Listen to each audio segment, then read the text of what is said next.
আসসালামু আলাইকুম। আপনাদের সবাইকে স্বাগত জানাচ্ছি এখনকার আন্তর্জাতিক সংবাদে। শুরুতেই সংবাদ শিরোনাম। চাঁদাবাজি ও দুর্নীতি বন্ধ হলে বাংলাদেশ জাম্প দিয়ে এগিয়ে যাবে, জামায়াত আমির। ১,০০০ কোটি টাকার পদ্মা সেচ প্রকল্প পুনরুজ্জীবনের ঘোষণা তারেক রহমানের। বাংলাদেশি নির্বাচন পর্যবেক্ষণে বড় দল পাঠাচ্ছে কমনওয়েলথ ও ইইউ। জামায়াত আমিরের সঙ্গে ইইউ রাষ্ট্রদূতের বৈঠক। এতক্ষণ শুনছিলেন সংবাদ শিরোনাম, এখন বিস্তারিত। জামায়াতে ইসলামীর আমির ডাক্তার শফিকুর রহমান বলেছেন, চাঁদাবাজি ও দুর্নীতি বন্ধ হলে বাংলাদেশ জাম্প দিয়ে সামনের দিকে এগিয়ে যাবে। বৃহস্পতিবার বেলা ১১টার দিকে রাজধানীর কারওয়ান বাজারে ঢাকা ১২ আসনে জামাত মনোনীত সংসদ সদস্য পদপ্রার্থী সাইফুল আলম খান মিলনের নির্বাচনী সমাবেশে তিনি এসব কথা বলেন। তিনি বলেন, বিশ্বের কোথাও বাংলাদেশের মতো এত যুব সমাজ নাই। প্রত্যেক যুবক আমাদের দেশ গড়ার কারিগর। আমরা যুবক যুবতীদের হাতে বেকার ভাতা দিয়ে অপমানিত করব না। আমার তাদের হাতগুলোকে দক্ষ কারিগরের হাত হিসেবে গড়ে তুলব। রাজশাহীর বরেন্দ্র অঞ্চলের কৃষি বিপ্লবকে টেকসই করতে ১,০০০ কোটি টাকার থমকে যাওয়া পদ্মা সেচ প্রকল্প পুনরুজ্জীবিত করার ঘোষণা দিয়েছেন বিএনপি চেয়ারম্যান তারেক রহমান। তিনি প্রতিশ্রুতি দিয়েছেন, ধানের শীষ জয়যুক্ত হলে এই প্রকল্পের সুফল রাজশাহী থেকে শুরু করে সুদূর পঞ্চগড় পর্যন্ত প্রতিটি কৃষকের ঘরে পৌঁছে দেওয়া হবে। বৃহস্পতিবার ২৯শে জানুয়ারি দুপুরে রাজশাহীর ঐতিহাসিক মাদ্রাসা ময়দানে আয়োজিত এক বিশাল নির্বাচনী জনসভায় প্রধান অতিথির বক্তব্যে তিনি উত্তরবঙ্গের কৃষি ও অর্থনীতি নিয়ে এই মেগা পরিকল্পনার কথা তুলে ধরেন।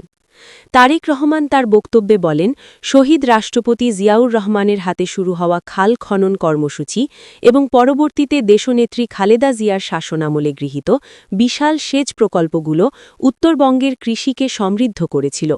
তিনি আক্ষেপ করে বলেন, পদ্মা নদীকে কেন্দ্র করে যে বিশাল সেচ প্রকল্পের নিজস্ব বাজেট ছিল প্রায় ১,০০০ কোটি টাকা, গত ১৬ বছরে সেটি পরিকল্পিতভাবে থামিয়ে রাখা হয়েছে।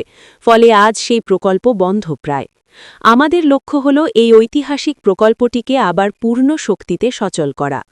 বিএনপি চেয়ারম্যান উত্তরবঙ্গের কৃষকদের আশ্বস্ত করে বলেন, এই সেচ ব্যবস্থা শুধু রাজশাহীর মধ্যে সীমাবদ্ধ থাকবে না। তিনি বলেন, এই প্রকল্পের সুবিধা রাজশাহী থেকে শুরু করে সেই পঞ্চগড় পর্যন্ত কৃষকরা যেন পায়, সেই ব্যবস্থা আমরা করব। উৎপাদন বাড়লে কৃষকের আয় বাড়বে, আর কৃষক হাসলে হাসবে বাংলাদেশ। আমরা চাই উত্তরের প্রতিটি প্রান্তরে সেচের পানি পৌঁছে যাক, যাতে আমাদের মায়েরা ও কৃষানীরা সমৃদ্ধির মুখ দেখতে পান। রাজশাহী ও চাঁপাইনবাবগঞ্জের আম চাষিদের দুর্দশার কথা উল্লেখ করে তিনি বলেন, এখানে আম সংরক্ষণের কোনো আধুনিক ব্যবস্থা নেই। আমরা ক্ষমতায় গেলে আমের জন্য বিশেষায়িত কোল্ড স্টোরেজ বা গুদাম তৈরি করব। এতে চাষিরা মৌসুমে আম পচে যাওয়ার ভয় থেকে মুক্তি পাবেন এবং ন্যায্য মূল্য নিশ্চিত হবে। সেচ প্রকল্পের পাশাপাশি তারেক রহমান এই অঞ্চলে যাতায়াত ব্যবস্থার আমূল পরিবর্তনের জন্য পদ্মা নদীর ওপর নতুন একটি পদ্মা ব্রিজ নির্মাণের প্রতিশ্রুতি দেন। তিনি জানান, এটি হবে উত্তরবঙ্গের অর্থনীতির মূল চালিকা শক্তি। এছাড়া প্রান্তিক নারীদের ক্ষমতায়নের জন্য প্রতিটি পরিবারে ফ্যামিলি কার্ড চালুর ঘোষণা দিয়ে তিনি বলেন, এই কার্ডের মাধ্যমে মা বোনেরা সরাসরি সরকারি সুবিধা পাবেন, যা দিয়ে তারা স্বাবলম্বী হতে পারবেন। ২২ বছর পর রাজশাহীর জনসভায় তারেক রহমানের সশরীরে উপস্থিতি বিএনপি নেতাকর্মীদের মাঝে ব্যাপক উদ্দীপনা সৃষ্টি করে। জনসভায় তিনি উপস্থিত দলীয় কর্মীদের নির্দেশ দেন, এই উন্নয়নের বার্তা প্রতিটি ঘরে ঘরে পৌঁছে দিতে। তিনি বলেন, ধানের শীষ শুধু একটি প্রতীক নয়, এটি উত্তরবঙ্গের কৃষকের ভাগ্য বদলের চাবিকাঠি। সমাবেশে রাজশাহী বিভাগের ৮ জেলার বিভিন্ন পর্যায় থেকে লক্ষাধিক মানুষের সমাগম ঘটে, যা পুরো রাজশাহী মহানগরীকে কার্যত অচল করে দেয়।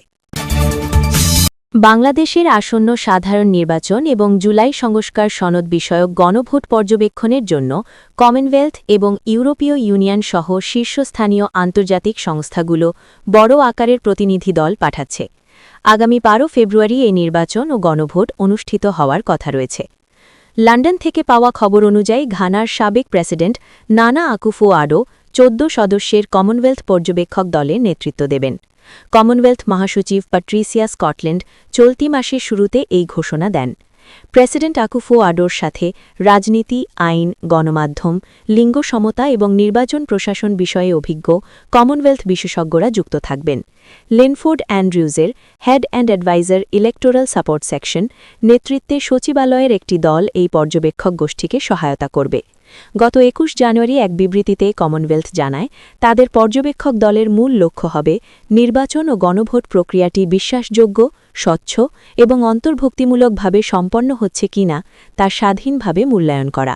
বিবৃতিতে আরও বলা হয়, বাংলাদেশ জাতীয় আইনসহ যেসব মানদণ্ড মেনে চলতে অঙ্গীকারবদ্ধ তার ভিত্তিতেই এই নির্বাচন প্রক্রিয়ার ওপর প্রতিবেদন দেওয়া হবে। কমনওয়েলথ পর্যবেক্ষক দলে মালদ্বীপের সাবেক পররাষ্ট্র প্রতিমন্ত্রী জেফ্রি সালিম ওয়াহিদ, সিয়েরা লিওনের সাবেক পররাষ্ট্রমন্ত্রী ডেভিড জন ফ্রান্সিস সহ মালয়েশিয়ার সাবেক সেনেটর রাস আদিবা মোহারাজ্জি ছাড়াও কানাডা, যুক্তরাজ্য, দক্ষিণ আফ্রিকা, শ্রীলঙ্কা ও সিঙ্গাপুর সহ বিভিন্ন দেশের প্রতিনিধিরা রয়েছেন। এদিকে ইউরোপীয় ইউনিয়ন নিশ্চিত করেছে যে ২৭টি ইইউ সদস্য রাষ্ট্রসহ নরওয়ে, সুইজারল্যান্ড এবং কানাডার প্রায় ২০০ জন পর্যবেক্ষক তাদের নির্বাচনী পর্যবেক্ষণ মিশনে যোগ দেবেন। এই মিশনের নেতৃত্ব থাকবেন লাটভিয়ার ইউরোপীয় পার্লামেন্ট সদস্য ইভার্স ইজাবস। এতে আয়ারল্যান্ড, নেদারল্যান্ডস ও স্পেন সহ বিভিন্ন দেশের আরও ৭ জন ইউরোপীয় পার্লামেন্ট সদস্য অন্তর্ভুক্ত থাকবেন, যারা ১০ থেকে ১৪ ফেব্রুয়ারি বাংলাদেশ সফর করবেন। ইইউ মিশনের মূল দল গত ২৯ ডিসেম্বর থেকে কার্যক্রম শুরু করেছে।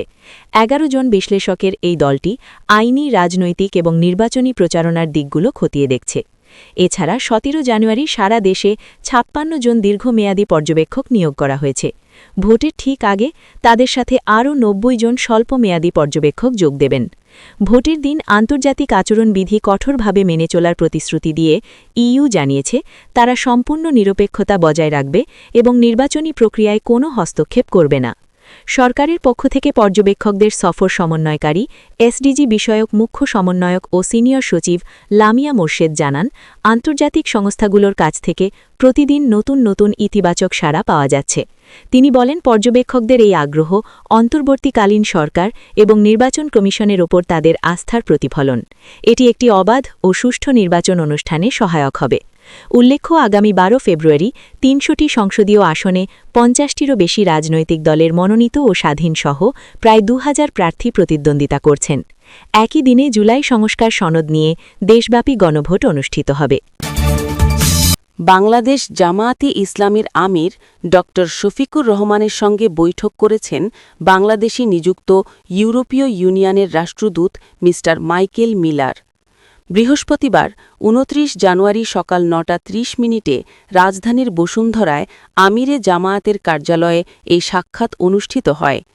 সাক্ষাৎকালে ইইউ রাষ্ট্রদূতের সঙ্গে উপস্থিত ছিলেন ইউরোপীয় ইউনিয়নের political first secretary Sebastian Regard brown. বৈঠকে বাংলাদেশ ও ইউরোপীয় ইউনিয়নের পারস্পরিক স্বার্থসংশ্লিষ্ট বিভিন্ন বিষয় নিয়ে আলোচনা হয়।